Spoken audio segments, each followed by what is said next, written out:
Hello friends, welcome to my channel Pariksha Darshika. I hope आप सब बढ़िया होंगे और आपकी तैयारी भी अच्छी चल रही होगी। दोस्तों, आज का यह हिंदी साहित्य का वीडियो कई परीक्षाओं की दृष्टिकोण से महत्वपूर्ण है और इसमें आज मैं 50 मिसलेनियस प्रश्न लेकर आई हूँ, जिसमें बीपीएससी टीचर जो अभी एग्ज़ाम होने वाला है दिसंबर में, नेट जेआरएफ बीपीएससी मेंस, ये सभी, या फिर एमए का एग्ज़ाम हो, ग्रेजुएशन, ये सभी एग्ज़ाम में बहुत ही सहायता देने वाला है। तो चलिए बिना देर किए हुए शुरू करते हैं आज का पहला क्वेश्चन।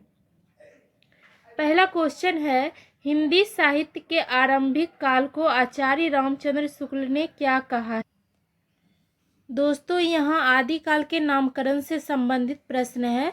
ये नाम दिया गया है आरंभिक काल का, ये सभी नाम दिया गया है और किसने क्या नाम दिया है इसे हम लोग देख लेते हैं।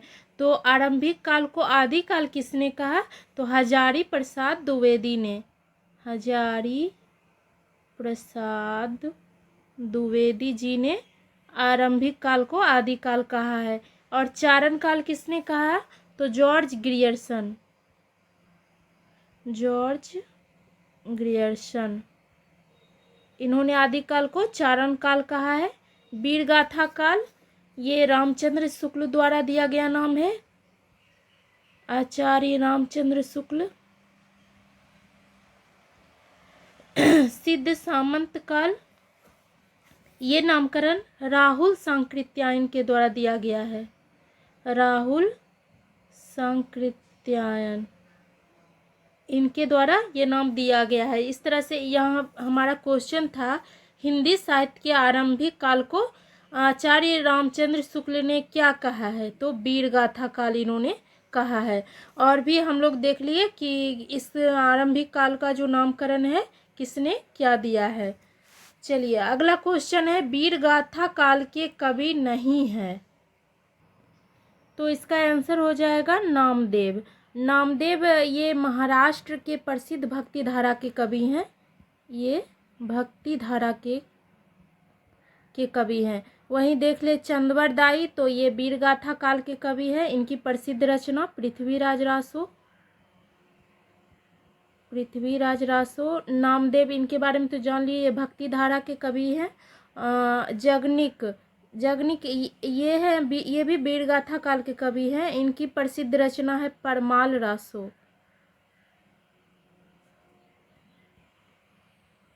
परमाल रासो। मधुकर, इनका पूरा नाम है दोस्तों भट्ट केदार मधुकर, और इनकी एक प्रसिद्ध ग्रंथ है जयचंद्र प्रकाश। जयचंद्र प्रकाश। तो इस तरह से हम लोग देख लिए नामदेव ये वीरगाथा काल के कवि नहीं है, ये भक्ति धारा के कवि हैं। चलिए नेक्स्ट देखते हैं, वीरगाथा काल के सर्वश्रेष्ठ कवि कौन माने जाते हैं? तो वीरगाथा काल के सर्वश्रेष्ठ कवि इन चारों में चंदवर दाई को माना जाता है। और इनकी प्रसिद्ध रचना तो अभी बताए ही आपको, पृथ्वीराज रासो है। आगे देखते हैं जगनिक, इनकी प्रसिद्ध रचना है परमाल रासो। दोस्तों, परमाल रासों के बारे में कुछ और बातें मैं बता दूं तो ये वीरगाथात्मक रासो काव्य है और वर्तमान में इसका केवल आल्हा खंड ही उपलब्ध है। आल्हा खंड ही उपलब्ध है। और ये एक चीज़ और बता दूं इसके बारे में कि उत्तर भारत में लोक गाथा के रूप में ये गाया जाता है। आल्हा खंड लोक गाथा के रूप में गाया जाता है। दलपति विजय, ये भी वीरगाथा काल के ही कवि हैं और इनकी प्रसिद्ध रचना है खुमान रासो। ये 5000 छंदों में वर्णित एक विशाल ग्रंथ है। विद्यापति, ये आदिकाल के कवि हैं और इनकी प्रसिद्ध रचना कौन सी है? तो कीर्तिलता, कीर्ति पताका और पदावली। पदावली इनकी महत्वपूर्ण रचना है। इस तरह से हम लोग देख लिए वीरगाथा काल के सर्वश्रेष्ठ कवि चंदवर दाई है। नेक्स्ट है, पृथ्वीराज रासो के रचनाकार कौन है? तो चंदवर दाई पृथ्वीराज रासो के रचनाकार है। वहीं जयदेव को देखें तो ये संस्कृत के महाकवि हैं। इनकी प्रसिद्ध रचना है गीत गोविंद। ये तो सुने ही होंगे, गीत गोविंद जयदेव की रचना। और एक और रचना है इनकी रति मंजरी, रति मंजरी, वही देख ले। जगनी की इनकी रचना तो अभी हम लोग परमाल रासों के विषय में भी देखे थे। विद्यापति की इनकी भी रचना देख लिए महत्वपूर्ण, कीर्तिलता, कीर्ति पताका और पदावली। नेक्स्ट है दोस्तों, कबीरदास की भाषा थी। तो कबीरदास की क्या भाषा थी? सधुकड़ी इनकी भाषा थी। दोस्तों इसे पंचमेल खिचड़ी भी कहा जाता है, पंचमेल खिचड़ी। अब क्यों कहा जाता है पंचमेल खिचड़ी? क्योंकि इसमें खड़ी बोली, हरियाणवी, ब्रज भाषा, अवधी, भोजपुरी और पंजाबी, ये सभी के मिश्रण से ये सधुकड़ी भाषा बनी है, इसलिए इसे पंचमेल खिचड़ी भी कहा जाता है। अब देख ले ब्रज भाषा। तो दोस्तों ये एक क्षेत्रीय ग्रामीण भाषा है, ये पश्चिमी उत्तर प्रदेश और उत्तराखंड में बोली जाती है। इसके अलावा यह हरियाणा, राजस्थान, मध्य प्रदेश, इन सभी क्षेत्रों में भी बोली जाती है। कन्नौजी, कन्नौजी इसका बोली क्षेत्र देखें तो इटावा, कानपुर, फर्रुखाबाद, ये सब जगह ये क्षेत्र हैं कन्नौजी के बोली क्षेत्र हैं। अच्छा नेक्स्ट देखते हैं दोस्तों, सधुकड़ी के विषय में तो जान ही गए हैं। और खड़ी बोली, इसे कौड़वी भी कहा जाता है, खड़ी बोली या कौड़वी।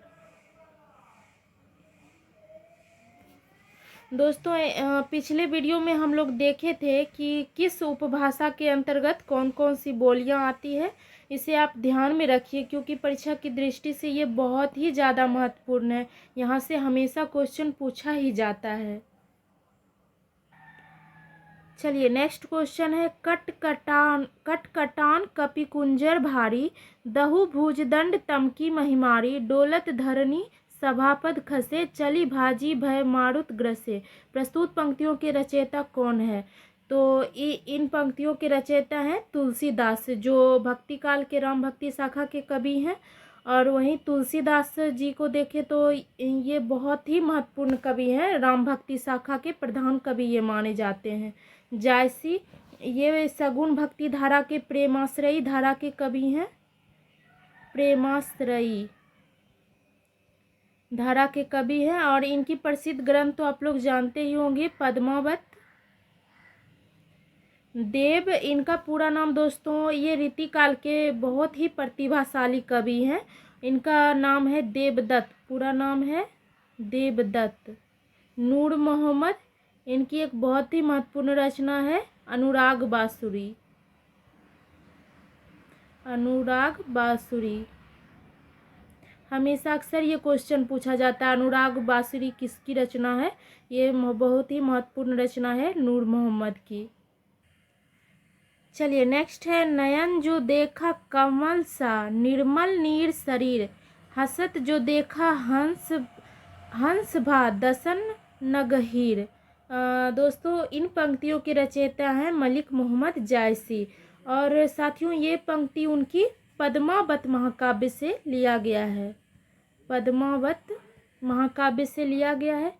अगर इन पंक्तियों का अर्थ देखें तो इसमें जायसी कहते हैं कि इसमें उन्होंने पद्मावती जो है, पद्मावत की नायिका पद्मावती, उनका उन्होंने नक्सिक वर्णन किया है। पद्मावती की आंखें जो है वो मानसरोवर के जल में खिले हुए कमल की तरह उनकी आंखें हैं। देखा जो नयन जो देखा कमल सा, उनकी आंखों को वे मानसरोवर में खिले जल की तरह मान रहे हैं। और आगे है निर्मल नीर शरीर, और सरोवर का जो स्वच्छ जल है पद्मावती की निर्मल काया का प्रतिबिंब है। उनकी हसत जो देखा हंस बा, उनकी जो हंसी है सरोवर में हंसों के रूप में दिख रही थी उनकी हंसी। दसन नगहीर, और उसके दांत जो है पद्मावती के दांत सरोवर में हीरे मोती के रूप में जगमगा रही थी। यही इन पंक्तियों का अर्थ हुआ। इनके रचनाकार मलिक मोहम्मद जायसी हैं, जो भक्ति काल के प्रेमाश्रयी धारा के कवि हैं। वहीं तुलसीदास देखें तो ये भक्ति काल के कवि हैं। जयशंकर प्रसाद ये छायावादी कवि हैं, छायावाद के प्रवर्तक भी हैं। ये जायसी ये भक्ति काल के कवि अभी बताए। कबीरदास ये निर्गुण संत कवि हैं। संत कवि, इस तरह से हम लोग देख लिए। नेक्स्ट प्रश्न है दोस्तों, शिवा बावनी के रचनाकार कौन है? तो शिवा बावनी के रचनाकार भूषण कवि है। और साथियों ये 52 छंदों का एक काव्य है, 52 छंदों का एक काव्य है। और इसमें छत्रपति शिवाजी के शौर्य, उनके पराक्रम आदि का ओजपूर्ण वर्णन किया गया है। शिवाजी के बारे में इसमें है। पद्माकर कौन है? तो ये रीतिकाल के ब्रजभाषा के कवियों में से एक थे। रीतिकाल। भूषण के विषय में अभी देखे केशवदास, केशवदास ये रीतिकाल के कवि हैं। इनकी प्रसिद्ध रचना है रामचंद्रिका। जगनिक इनकी रचना अभी देखे ही, परमाल रासो।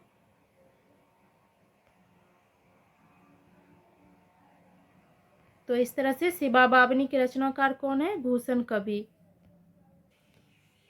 नेक्स्ट क्वेश्चन है हमारा, नड़की और नलकी गति एके करी जोय, जे तो नीचे है चले ते तो ऊंचो होय। प्रस्तुत पंक्ति के रचयिता कौन है? तो इस पंक्ति के रचयिता है बिहारी लाल। बिहारी लाल रीतिकाल के कवि हैं, रीतिकाल के प्रसिद्ध कवि थे। और दोस्तों वे एकमात्र रचना, बस एक ही रचना से वो बहुत ही प्रसिद्ध हो गए। उनकी रचना का नाम है बिहारी सतसई। बिहारी सतसई। सतसई इसलिए कहा गया क्योंकि ये जो रचना है ये 700 छंदों में है।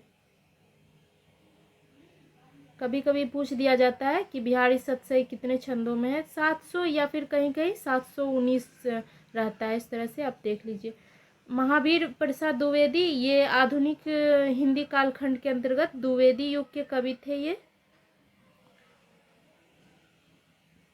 बिहारी लाल ये रीतिकाल के कवि थे। तुलसीदास ये भक्ति काल के राम भक्ति शाखा के कवि हैं।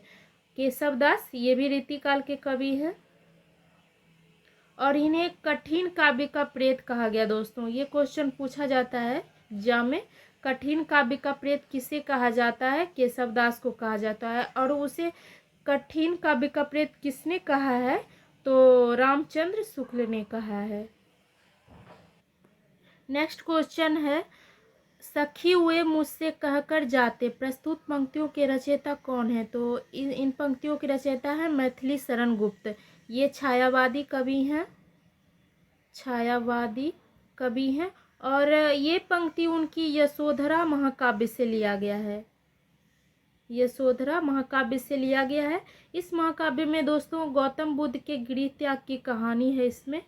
तो वहीं से ये पंक्ति लिया गया, सखी हुए मुझसे कहकर जाते। अज्ञेय कौन थे? तो ये इनका पूरा नाम है सच्चिदानंद हीरानंद बादशायन अज्ञेय।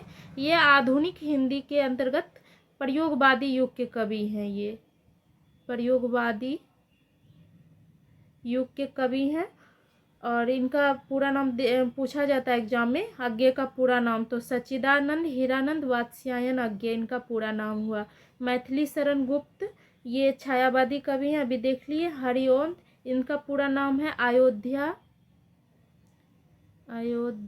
सिंह उपाध्याय हरिओम, ये इनका पूरा नाम हुआ। और इनकी एक प्रसिद्ध रचना है प्रिय प्रवास। बहुत क्वेश्चन पूछा जाता है प्रिय प्रवास किनकी रचना है? तो अयोध्या सिंह उपाध्याय हरिओम की रचना है। और ये जो है प्रिय प्रवास इसलिए महत्वपूर्ण, बार बार पूछा जाता है एग्जाम में, क्योंकि ये हिंदी के प्रथम महाकाव्य के रूप में जाना जाता है प्रिय प्रवास को।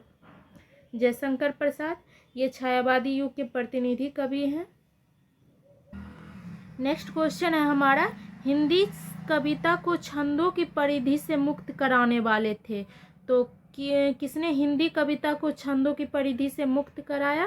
तो सूर्यकांत त्रिपाठी निराला ये छायावादी कवि हैं दोस्तों। इन्हें मुक्त छंद का प्रवर्तक कहा जाता है, मुक्त छंद का प्रवर्तक। ये इनके विषय में यदि ये पूछ दिया जाए क्वेश्चन, मुक्त छंद का प्रवर्तक किसे कहा जाता है, तो सूर्यकांत त्रिपाठी निराला को। बाकी सुमित्रा नंदन पंत, जयशंकर प्रसाद, महादेवी वर्मा, सूर्यकांत त्रिपाठी निराला, ये सभी छायावाद के 4 प्रमुख स्तंभ है। 4 प्रमुख स्तंभ। नेक्स्ट क्वेश्चन है, तितली किसकी रचना है। तो तितली दोस्तों ये उपन्यास है, ये उपन्यास विधा है। और ये किसकी रचना है, जयशंकर प्रसाद की रचना है ये तितली। बहुत कम ही उपन्यास लिखे हैं जयशंकर प्रसाद ने, उनमें से महत्वपूर्ण उनकी ये उपन्यास है तितली। चलिए नेक्स्ट क्वेश्चन है, अतीत के चलचित्र के रचयिता हैं। तो अतीत के चलचित्र क्या है, तो ये एक रेखा चित्र है, रेखा चित्र है ये। और अतीत के चलचित्र जो है महादेवी वर्मा की रचना है, जो 1941 में ये प्रकाशित हुआ। दोस्तों महादेवी वर्मा को आधुनिक युग की मीरा कहा जाता है। यदि क्वेश्चन पूछ दे एग्जाम में, आधुनिक युग की मीरा किसे कहा जाता है, तो ये महादेवी वर्मा को कहा जाता है। आधुनिक युग की मीरा। नेक्स्ट है, पल्लव के रचयिता हैं। तो पल्लव के रचयिता कौन है, तो सुमित्रा नंदन पंत है इसके रचनाकार।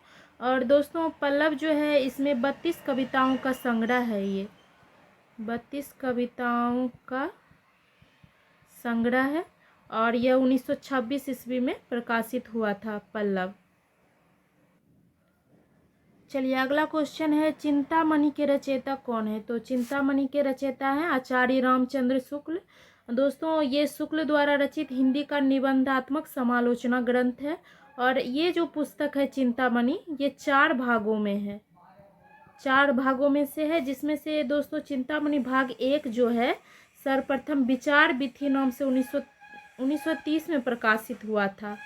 किस नाम से, विचार विथि 1930 में प्रकाशित हुआ। इसका भाग 1 से बहुत क्वेश्चन पूछा जाता है। विचार विथि नाम से चिंतामणि का कौन सा प्रकाशित हुआ, तो विचार विथि भाग से प्रकाशित हुआ ये।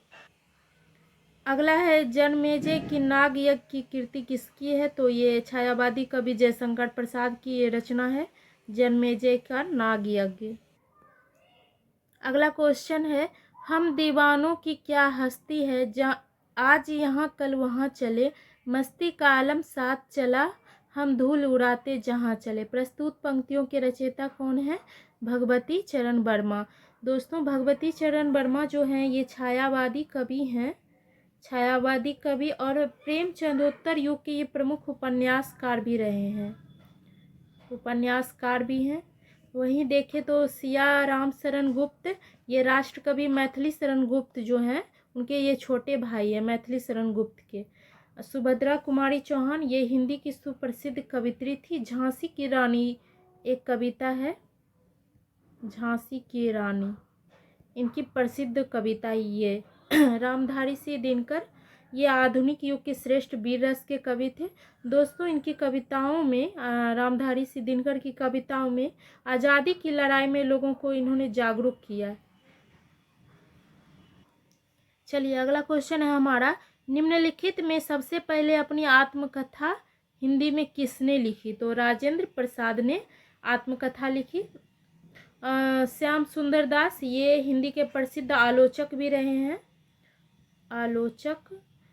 और दोस्तों हिंदी क्षेत्र के साहित्यिक सांस्कृतिक नवजागरण में इनका बहुत ही महत्वपूर्ण स्थान रहा है, इनका कार्य उल्लेखनीय रहा है। सेठ गोविंददास, ये एक स्वतंत्रता सेनानी और हिंदी के साहित्यकार थे।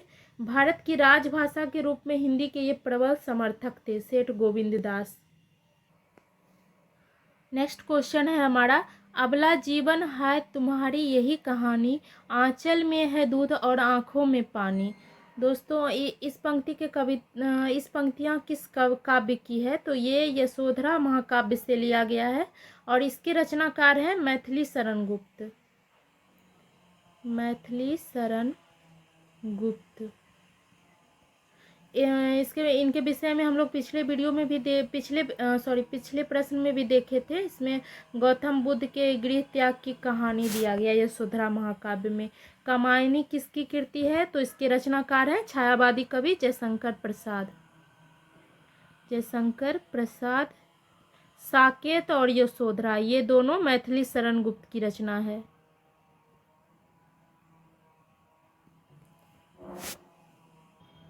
आंसू ये भी प्रसाद की ही कृति है, जयशंकर प्रसाद की ये कृति है। चलिए देखते हैं अगला क्वेश्चन। हिमालय के आंगन में उसे प्रथम किरणों का दे उपहार, उषा ने हंस अभिवादन किया और पहनाया हीरे का हार। प्रस्तुत पंक्तियां के रचयिता कौन है? तो जयशंकर प्रसाद इनके रचनाकार हैं। वहीं रामधारी सिंह दिनकर को देखें तो ये आधुनिक युग के कवि हैं। आधुनिक युग के कवि हैं। माखनलाल चतुर्वेदी दोस्तों, इन्हें एक भारतीय आत्मा उपनाम से जाना जाता है। एक भारतीय आत्मा, यहाँ से डायरेक्ट क्वेश्चन पूछा जाता है। एक भारतीय उपनाम से किसे जाना जाता है? माखनलाल चतुर्वेदी को जाना जाता है। जयशंकर प्रसाद ये छायावादी कवि हैं। और दोस्तों मैथिली शरण गुप्त जो हैं, उन्हें साहित्य जगत में दद्धा नाम से जाना जाता है। साहित्य जगत में किस नाम से जाना जाता है? दद्धा नाम से जाना जाता है। अगला है हमारा क्वेश्चन, आंचलिक रचनाएं किससे संबंधित होती है? तो आंचलिक रचनाएं क्षेत्र विशेष से संबंधित होती है। फणीश्वर नाथ रेणु का एक बहुत ही महत्वपूर्ण ये है उपन्यास है मैला आंचल। मैला आंचल ये इनकी एक प्रसिद्ध आंचलिक उपन्यास है मैला आंचल। अगला क्वेश्चन है, निर्गुण भक्ति काव्य का प्रमुख कवि कौन है? तो निर्गुण भक्ति काव्य का प्रमुख कवि हैं कबीर दास, जो ज्ञानाश्रयी शाखा के भी कवि हैं, ये संत कवि। नेक्स्ट क्वेश्चन, श्रद्धा किस कृति की नायिका है? तो श्रद्धा कामायनी कृति की नायिका है और कामायनी के रचनाकार है जयशंकर प्रसाद। जयशंकर प्रसाद। कुरुक्षेत्र किसकी रचना है? तो ये रामधारी सिंह दिनकर की रचना है। रामायण इनके रचनाकार वाल्मीकि है। साकेत ये मैथिली शरण गुप्त की रचना है।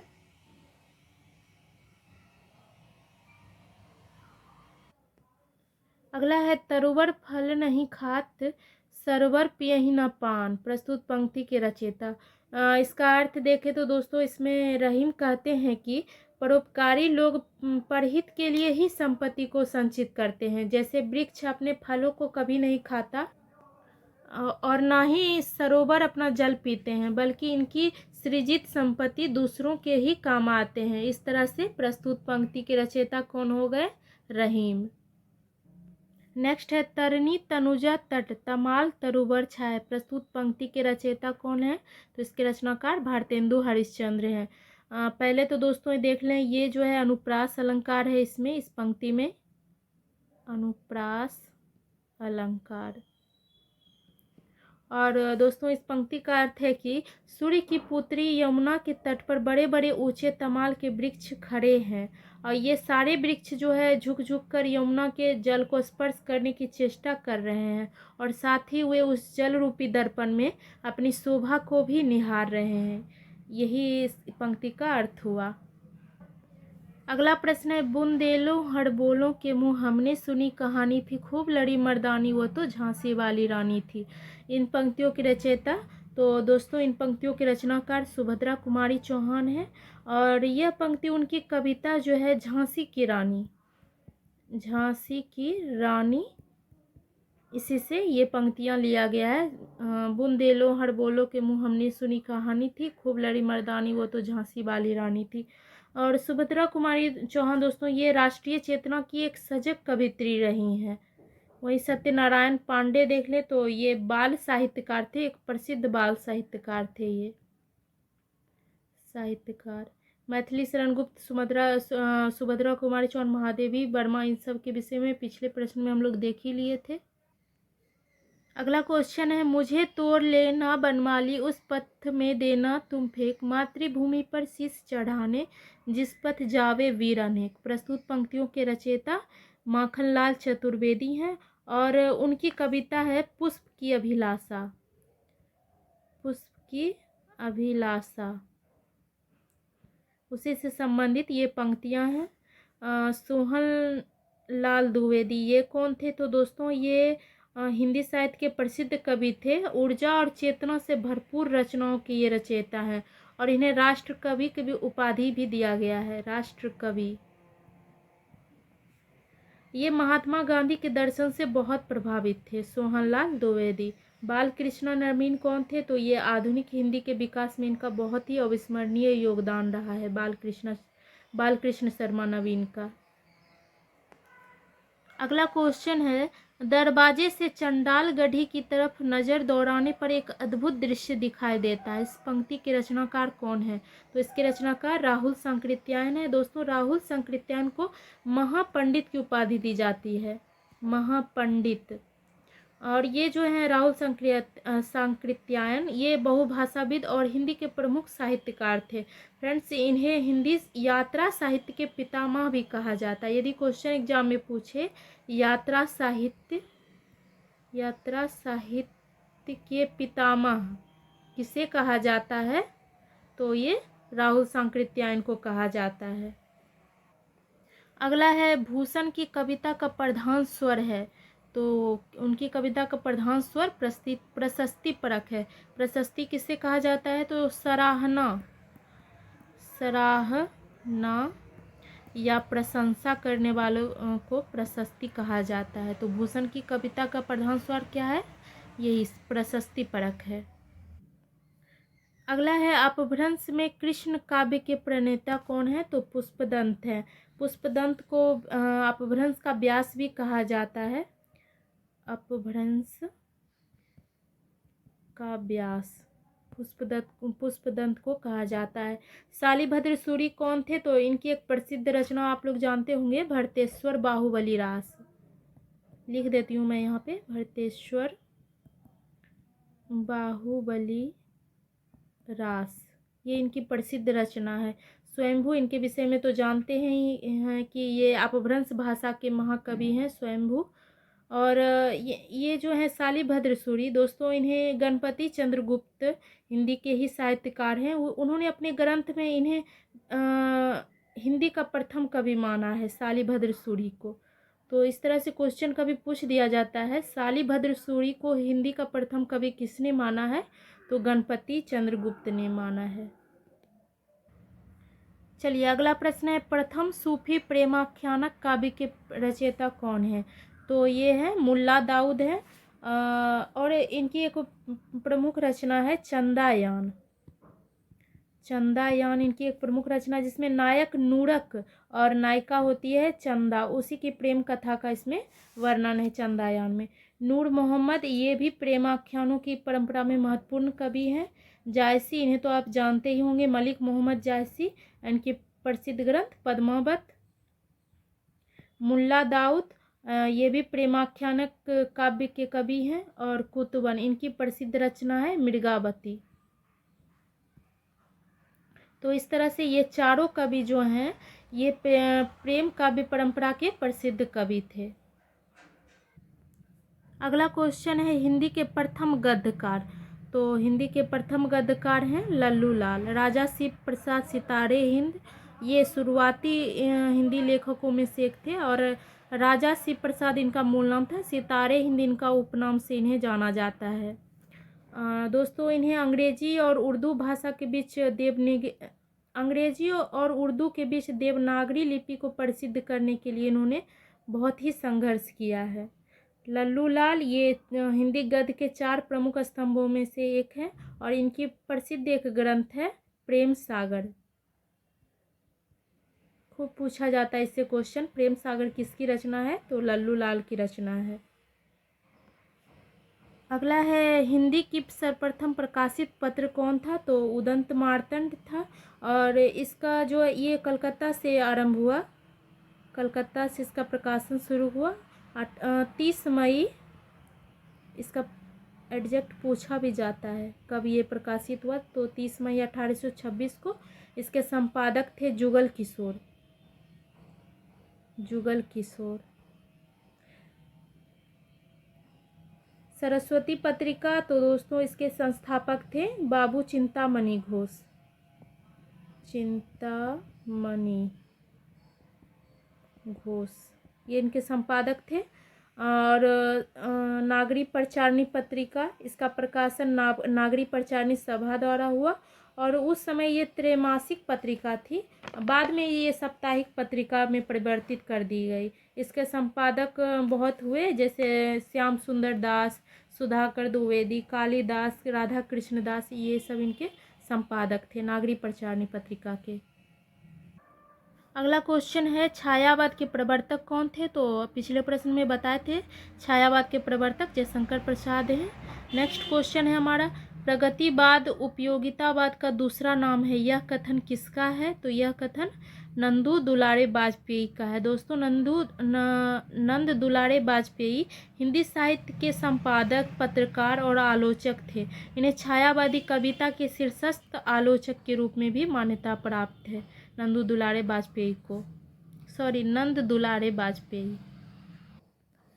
अगला प्रश्न है, प्रेमचंद के अधूरे उपन्यास का नाम क्या है? तो प्रेमचंद का अधूरा उपन्यास है मंगलसूत्र। दोस्तों मंगलसूत्र इनका अधूरा उपन्यास है, और इनको पूरा करने का श्रेय जाता है अमृत राय को, जो प्रेमचंद के पुत्र थे अमृत राय। यदि एक क्वेश्चन और पूछा जाता है कि प्रेमचंद का अंतिम पूर्ण उपन्यास कौन था, तो गोदान उनका अंतिम पूर्ण उपन्यास था।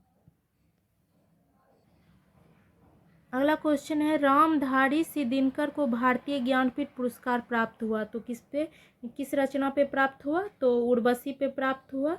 और कब हुआ दोस्तों? तो 1972 ईस्वी में। इसका डेट भी पूछा जाता है।